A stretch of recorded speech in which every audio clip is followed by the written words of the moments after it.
Good morning, नमस्कार दोस्तों, मैं हूं जितेंद्र और आप देख रहे हैं जितेंद्र LLB। दोस्तों, ये जो वीडियो होने वाला है ये कोर्स सीरीज़ का एक नया वीडियो है और क्या किस फील्ड में क्या स्कोप होते हैं वो सारी चीज़ें हम आपको बताने की कोशिश करेंगे। देखिए, जब भी आप 12th करते हैं या ग्रेजुएशन करते हैं तो आपके दिमाग में होता है कि एक ऐसा कोर्स हो, एक ऐसा फील्ड हो जिसमें आसान तरीके से जॉब लग जाए और आप उसको कर पाएँ और एक अच्छी सैलरी, अच्छे पैकेज वाली जॉब ले पाएँ। तो आज हम कुछ ऐसे ही कोर्स को डिफ़ाइन करेंगे, कुछ ऐसे कोर्स के बारे में जानेंगे जिससे आपको करने के बाद बेनिफिट मिलेगा और आप उस फील्ड में एक प्रोफेशनली जॉब कर सकते हैं। प्रोफेशनली कोर्स है, उस प्रोफेशन में अपना कैरियर बना सकते हैं। तो चलिए वीडियो शुरू करते हैं। उससे पहले बताना चाहेंगे जो लोग नए हैं वो चैनल को सब्सक्राइब कर लीजिए, साथ में बेल आइकन को प्रेस करके ऑल पर क्लिक कर दीजिए जिससे आने वाली सभी वीडियो के नोटिफिकेशन आप तक पहुंच जाए।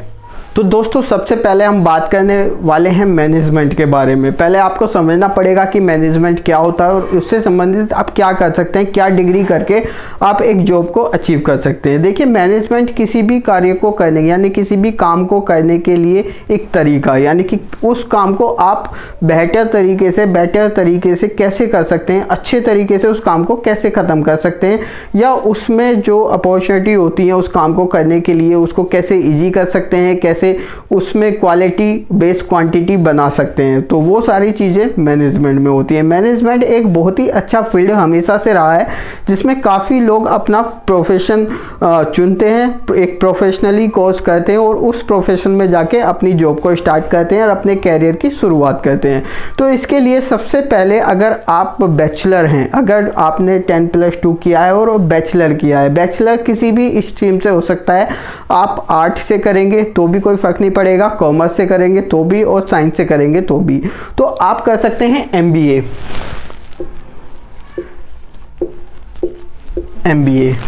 देखिए, MBA जो है, MBA अपने आप में बहुत ही बेहतर डिग्री है, बहुत ही अच्छी डिग्री होती है MBA। हमारे जो देश में है बहुत सारे B स्कूल हैं और मैनेजमेंट कॉलेज हैं जिनके माध्यम से आप अपने MBA की पढ़ाई को पूरा कर सकते हैं। अब MBA की पढ़ाई को पूरा करने का मतलब ये नहीं कि आपने MBA किया, डिग्री ले रही और आपको जॉब मिल जाएगी, ऐसा कभी नहीं होता। MBA करने के बाद आपको MBA में क्या ज़रूरत पड़ती है, कैसे जॉब अचीव करेंगे, क्या स्किल्स होती हैं MBA वाले के लिए, वो सारी चीज़ें सीखनी पड़ेंगी। एडिशनल अगर आप सीख पाते हैं तो बहुत अच्छी बात है। ज़्यादातर B स्कूल और मैनेजमेंट कॉलेज में जो है थ्योरेटिकल बेस ये कोर्स होता है, इसमें कुछ न्यूमेरिकल पोर्शन भी होता है, वो भी करना होता है, लेकिन आपको उसकी बारीकियों को समझना पड़ेगा कि MBA में काम कैसे करना है, MBA का आप यूटिलाइजेशन कैसे कर सकते हैं, इस कोर्स को करने के बाद आप एक अच्छी जॉब कैसे ले सकते हैं। देखिए, MBA जो डिग्री है एक प्रोफेशनल डिग्री है। देखिए, हमने MBA कोर्स पर भी एक वीडियो बनाई हुई है, मैं हो सकता है डिस्क्रिप्शन में उसका लिंक दे दूंगा, आप देख सकते हैं। जो हमारी एक ऑल कोर्स यानी कि कोर्स मिंत्रा के नाम से जो प्लेलिस्ट है, आप उसको चेकआउट कर लीजिए। हम बहुत सारे एडिशनल कोर्स और कोर्स से संबंधित सारी वीडियो उसी में बनाते हैं, तो आप उसमें भी चेकआउट कर सकते हैं। इसके बाद देखिए, MBA एक प्रोफेशनल डिग्री है जो प्रोफेशनल कॉलेज कराते हैं। कुछ कैंपस जो है यूनिवर्सिटी कैंपस भी डायरेक्ट अगर एडमिशन आपका हो जाता है तो उसमें भी आप एडमिशन ले सकते हैं। MBA 2 साल की एक डिग्री कोर्स है जिसे आप करने के बाद एक अच्छी सैलरी और अच्छी जॉब के लिए अप्लाई कर सकते हैं। लेकिन इसमें कुछ चीज़ें आपको ध्यान देने वाली होती हैं कि जैसे MBA करने के बाद आपको आपको कंप्यूटर नॉलेज, आपका कंप्यूटर स्किल्स अच्छा होना चाहिए, जैसे कि वर्ड, पावर पॉइंट और एक्सेल, ये सारी चीज़ें आपको अच्छे से आनी चाहिए। अगर आप कोई प्रेजेंटेशन बनाना चाहते हैं तो आप बना पाएँ, अगर आपकी जॉब लग जाए, किसी चीज़ की, किसी प्रोजेक्ट की प्रेजेंटेशन बनानी है तो आप बना पाएँ। अगर MBA की पढ़ाई के दौरान आपको ये सारी चीज़ें नहीं सिखाई जाती हैं तो आपको ये अलग से सीखनी पड़ेंगी, थोड़ा प्रैक्टिकली भी सीखना पड़ेगा। सेकंड थिंग्स, आप जो है इंग्लिश की इसमें बहुत ज़्यादा डिमांड होती है, क्योंकि कोई भी प्रोजेक्ट, कोई भी प्रेजेंटेशन को जब आप एक्सप्लेन करेंगे किसी भी MNC या किसी भी कंपनी में जाके, तो मोस्टली इंग्लिश में ही उसको एक्सप्लेन करना होगा। तो आपकी इंग्लिश स्पीकिंग की जो स्किल्स है वो भी बेटर होनी चाहिए। अगर आपने ग्रेजुएशन किया है और आप सोच रहे हैं कि हमारी इंग्लिश की जो स्किल्स है वो अच्छी नहीं है, तो आप MBA कोर्स के दौरान अपनी उस स्किल्स को अपने अंदर ऐड कर सकते हैं, ऐड ऑन कर सकते हैं और इसके बाद आपको MBA का बेनिफिट मिल जाएगा। अब बात आती है कि MBA 2 साल का करने के बाद आपको कहाँ जॉब मिल सकती है। आप किसी भी डोमेस्टिक कंपनी में, किसी भी कंसल्टेंसी में या किसी भी MNC में अप्लाई कर सकते हैं और उसके माध्यम से जॉब को अचीव कर सकते हैं। इसके बाद बात आती है कि पैकेज कितना ऑफर होगा। देखिए जो बड़े कॉलेज हैं, IIM के कॉलेज हैं, उनकी मैं बात नहीं करूँगा क्योंकि वो सभी लोग नहीं कर पाते हैं। मैं नॉर्मल MBA जो आपके आसपास की यूनिवर्सिटी, आपके आसपास के प्रोफेशनल कॉलेज या मैनेजमेंट कॉलेज, B कॉलेज कराते हैं, उन्हीं की मैं बात करूंगा।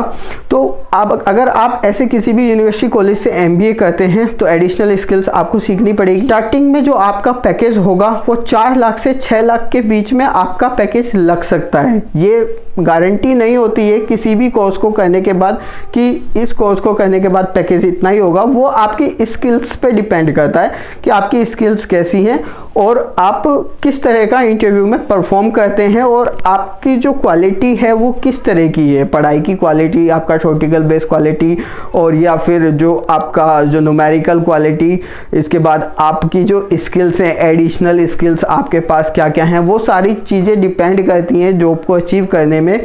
उसके अकॉर्डिंग ही आपका पैकेज लगता है।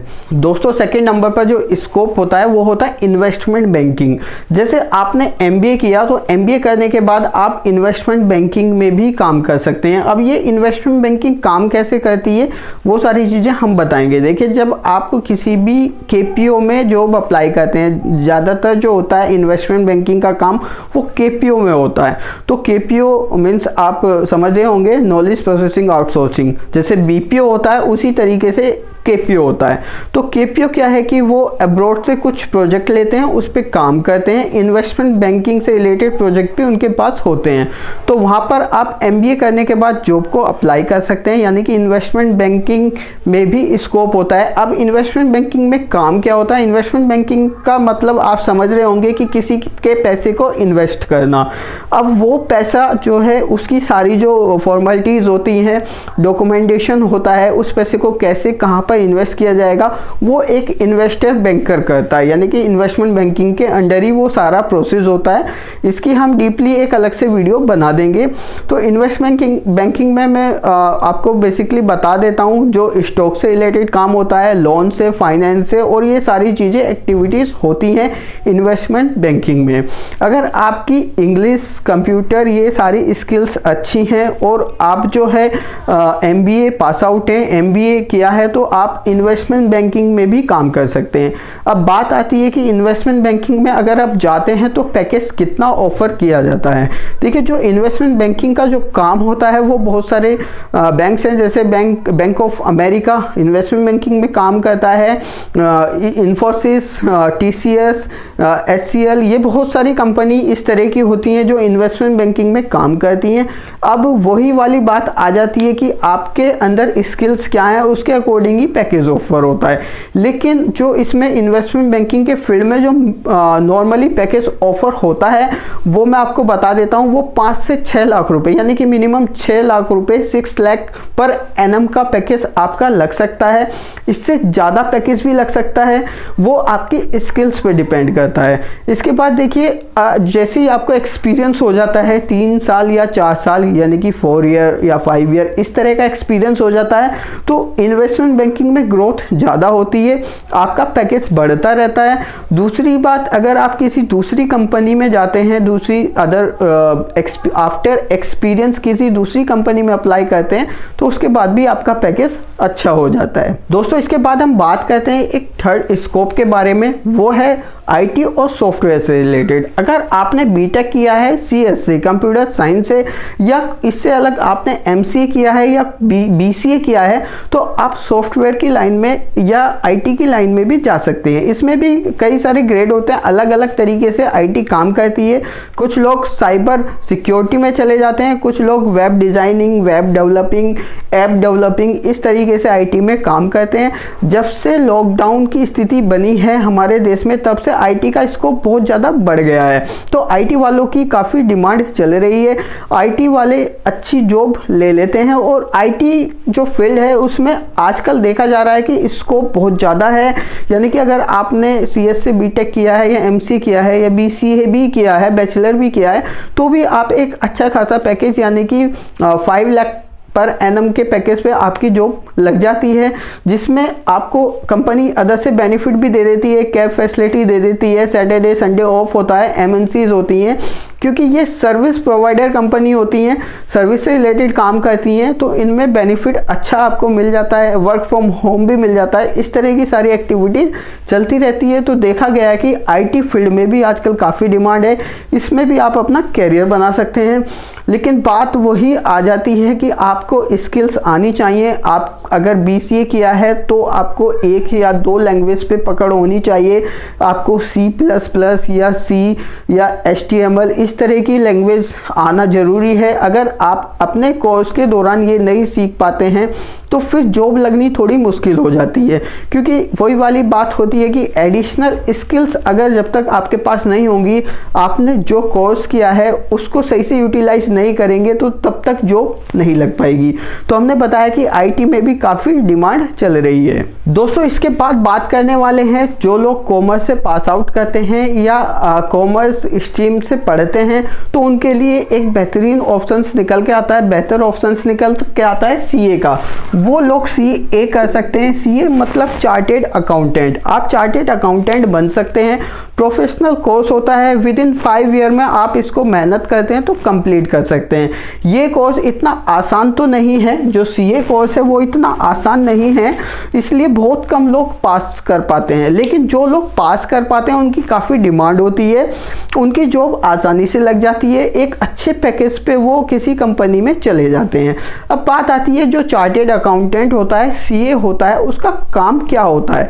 ये प्रोफेशनली कोर्स है। आप जो है एक अकाउंटिंग और फाइनेंस के फील्ड में अपना कैरियर बनाते हैं, जिसमें आप ऑडिट में जा सकते हैं, फाइनेंशियल एक्टिविटीज़ में जा सकते हैं और टैक्सेशन में जा सकते हैं। टैक्सेशन प्लस जर्नल अकाउंटिंग भी आप कर सकते हैं, यानी कि टैक्सेशन, ऑडिट, टैक्सेशन और जर्नल अकाउंटिंग,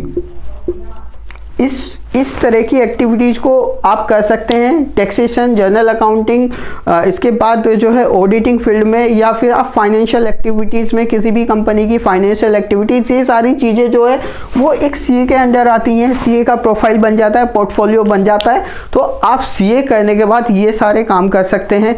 इसमें काफ़ी डिमांड होती है। जैसे ही आपका एक्सपीरियंस होता रहता है, आपकी सैलरी, आपकी ग्रोथ भी होती रहती है। ये बहुत ही अच्छा कोर्स है कॉमर्स स्ट्रीम वालों के लिए, जो अकाउंटिंग में अपना कैरियर बनाना चाहते हैं, फाइनेंशियल एक्टिविटीज़ को समझना चाहते हैं, इस तरह के काम को करना चाहते हैं। कॉमर्स से बीकॉम किया है या बीबीए किया है या इस तरह का कोई भी कोर्स किया है बैचलर में, या 10+2 भी किया है, यानी कि 12th किया है, तो 12th के बाद भी, यानी कि आप 12th करने के बाद भी जो है सीए के लिए अप्लाई कर सकते हैं। आप सीए कर सकते हैं 12th के बाद भी। तो ये सारी चीज़ें इस कोर्स के अंडर आती हैं। आई होप कि आप सीए के बारे में जान गए होंगे। इसके रिगार्डिंग, यानी कि सीए से संबंधित हमने एक एडिशनल वीडियो भी बनाया हुआ है, वो भी मैं लिंक डिस्क्रिप्शन में दे दूंगा, या आप हमारी प्लेलिस्ट में जाके चेकआउट कर सकते हैं। तो सीए की पूरी जानकारी आपको मिल जाएगी। दोस्तों इसके बाद बात करते हैं हम मेडिकल फील्ड के बारे में। ये भी एक अपने आप में स्कोप है। जैसा कि देखा गया है कि हमारे देश में डॉक्टरों की कमी है, यानी कि जब तक मानव जाति रहेगी, धरती रहेगी, तब तक डॉक्टरों की ज़रूरत रहेगी। और एक डॉक्टर की फीस आपने अपने लोकल में भी देखा होगा, काफ़ी होती है, 500, 1000, इससे ऊपर भी होती है। वो डिपेंड करता है कि डॉक्टर किस चीज़ का है। तो जब तक ये मानव जाति रहेगी तब तक डॉक्टरों की डिमांड रहेगी, और वैसे भी ये काफ़ी कम होते हैं, तो इस वजह से इनकी डिमांड होती है। अगर आपने 12th बायोलॉजी से किया है तो आप मेडिकल फील्ड में भी जा सकते हैं। हमने एक कोर्स की वीडियो बनाई थी जिसमें हमने बताया था कि आप मेडिकल फील्ड में कैसे जा सकते हैं, आप उसको भी चेकआउट कर सकते हैं। इसके बाद जो है इसमें जो संभावनाएं बढ़ती रहती हैं, जैसे कि एक डॉक्टर सैलरी बेस भी होता है, आप किसी भी हॉस्पिटल या किसी भी जो है जॉब में जा सकता है, एक अच्छे पैकेज से शुरुआत कर सकता है। इसके बाद कुछ डॉक्टर ऐसे होते हैं कि वो अपना क्लिनिक खोलना चाहते हैं, या फिर वो आफ्टर प्रैक्टिस यानी कि जैसे कि कुछ समय के लिए उन्होंने जॉब करी, इसके बाद अपना क्लिनिक खोल लेते हैं, तो वो भी इसमें संभावना होती है, अपना बिजनेस टाइप हो जाता है। इसके बाद कुछ डॉक्टरों को आपने देखा होगा कि वो जॉब करते हैं लेकिन अलग से अपना क्लिनिक भी खोल लेते हैं, ओपन कर लेते हैं, जिसमें उनका इनकम सोर्स बढ़ जाता है, तो वो उनकी एडिशनल इनकम हो जाती है। तो ये सारी संभावनाएं मेडिकल फील्ड में होती हैं। इसमें बहुत सारे कोर्स होते हैं, जैसे बी फार्मा हो गया या इस तरह की अलग अलग एक्टिविटीज़, MBBS हो गया, तो हम इसके बारे में भी बात करेंगे, वीडियो बनाएंगे कि ये कैसे कैसे होते हैं, किस कोर्स को करने के बाद आपके पास क्या संभावनाएं रह जाती हैं, क्या अपॉर्चुनिटी आपको मिल पाती है, तो वो सारी चीज़ें हम डिस्कस करेंगे। तो दोस्तों हमने आज आपको इस वीडियो में बताया कुछ स्कोप, कुछ कोर्स के बारे में डिटेल दी है। अगर आपको वीडियो अच्छी लगी है तो आगे शेयर कर दीजिए, लाइक कर दीजिए। अगर आप किसी को सजेस्ट करना चाहते हैं तो ये वीडियो फॉरवर्ड कर सकते हैं। Thank you for watching this video देखने के लिए आपका बहुत बहुत धन्यवाद।